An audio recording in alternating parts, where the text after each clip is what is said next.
Welcome to What the Paper Said, in which I, Patrick Crozier, skim through the Times from 100 years ago, read some of the articles and comment on the ones I find interesting. In this episode, the week ending the 2nd of December 1923, Churchill on the stump. But first, some of the other items that have caught my attention this week. Germany is yet to find a replacement for Stresemann as Chancellor. I mentioned a few weeks ago that a Rhineland Republic had been proclaimed.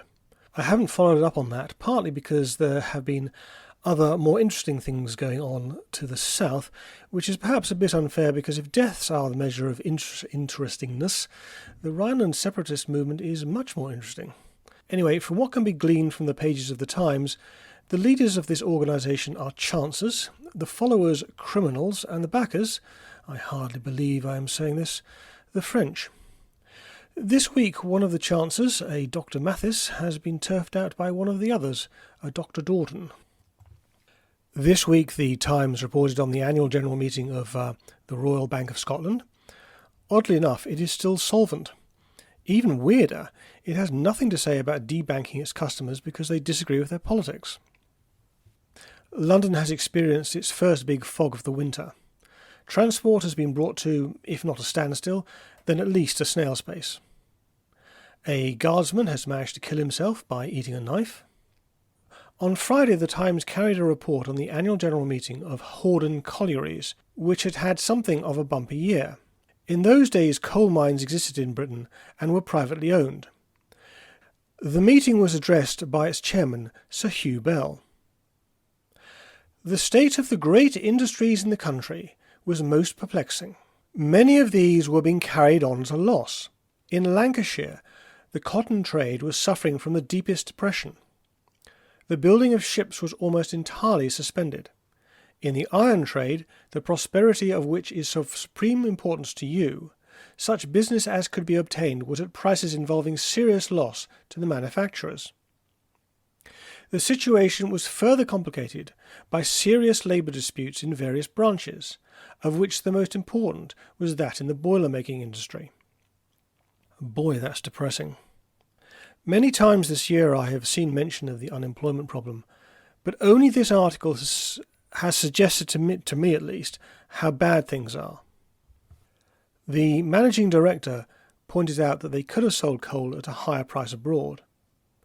When I tell you that during the 12 months under review, less than 12% of our coke, no, not that coke, coke is a refined coal product used in iron production, was shipped abroad, and we should not even have sold this small percentage unless the local demand had suddenly fallen off, I think we may take credit to ourselves for having played the game in assisting home industries, thereby reducing to some extent the amount of unemployment. So, a company that is not ruthlessly focused on making a quick buck. How odd. Or maybe not. Recently I read Adrian Vaughan's Efficiency in Adversity, which is about the Great Western Railways last year as a private company. It had a similar ethos. Here's a question. What do you think was the most popular form of road transport in 1923? Well, the Ministry of Transport has been conducting a census to find out. This is from Saturday the 1st of December. The returns generally show that in the vicinity of the large cities and towns, the bicycle is the vehicle which is used in the largest numbers, which came as a surprise to me, although it probably shouldn't have done. A bigger surprise came in the form of a letter to the editor. This is from Tuesday the 27th of November. Sir, what percentage of the man in the street really understands the true meaning of the words tariff and fiscal? Yet the United Kingdom is going to a general election on the tariff and fiscal problems. I am, Sir, truly yours, Basil Zaharoff, Paris, November the 24th. Basil Zaharoff, Sir Basil Zaharoff no less, was an extraordinary figure.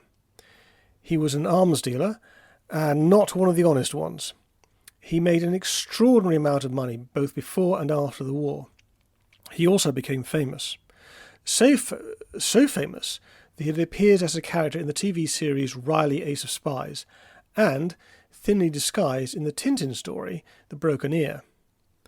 The knighthood, and not just any knighthood I might add, but Knight Grand Cross of the Order of the Bath no less, was probably due to his efforts to get Greece to join the Allied side in the First World War.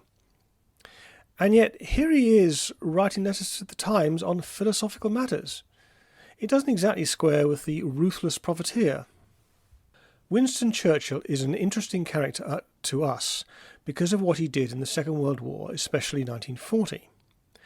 But he was also an interesting character to the people of 1923, who of course were far more aware of his past failures than of his future greatness.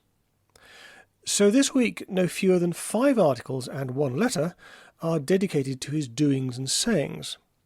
This despite the fact that he hasn't been an MP for a year and holds no senior position. He was, as they say, a good copy.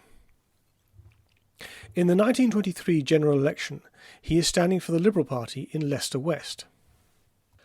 This is from Thursday the 29th of November. He is personally waging an extraordinarily vigorous fight and is backed by an organisation of unlimited resources in all the arts of electioneering. The latest accession is the daily newspaper, which I mentioned in a former message. The Leicester United Liberal, containing full reports of Mr. Churchill's speeches, is now being left every morning at every house, not only in West Leicester, but in the whole town. Mr. Churchill makes 3 or 4 speeches daily, a fresh speech on every occasion. And this is from Tuesday. The issue in West Leicester is trembling in the balance. Mr. Churchill has, therefore, decided to remain here so that nothing may be left undone to help to turn the dread uncertainty of polling day into success, a score for free trade and a seat on the front opposition bench. Liberals are in favour of free trade. The cancelling of his engagements to speak in support of Liberal candidates in Manchester and in London gave rise to the rumour that Mr. Churchill is suffering from the overstrain of the tremendous physical and mental energy with which he is conducting his campaign. That is not so, but the truth is that the expenditure of time and strength which the task demands leaves him nothing to spare for his friends elsewhere. Clearly, being a Liberal is not as easy as it once was.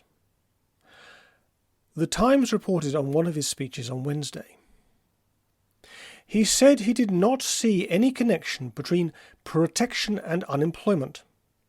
By the result of their vote, the electors would be bound not only for the 4 or 5 years that the government would last, but for perhaps the whole future of the country, because when protection was once established, the interest around it became so powerful that it had hardly been possible for any country to shake it off.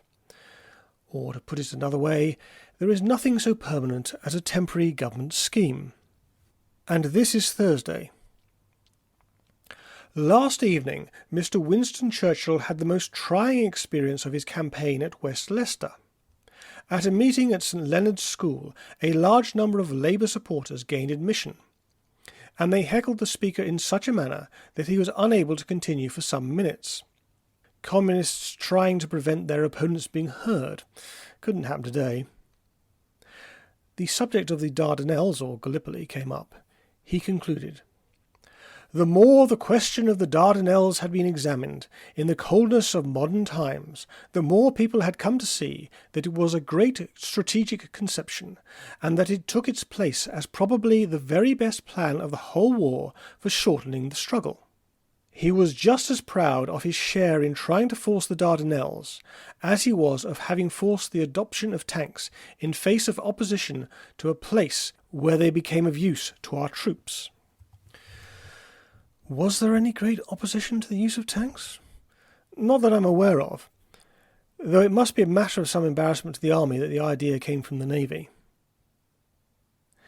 This is also from Thursday, but it covers an entirely different speech. I was at a meeting he addressed the other night, in a little hall surrounded by streets upon streets of small brick houses.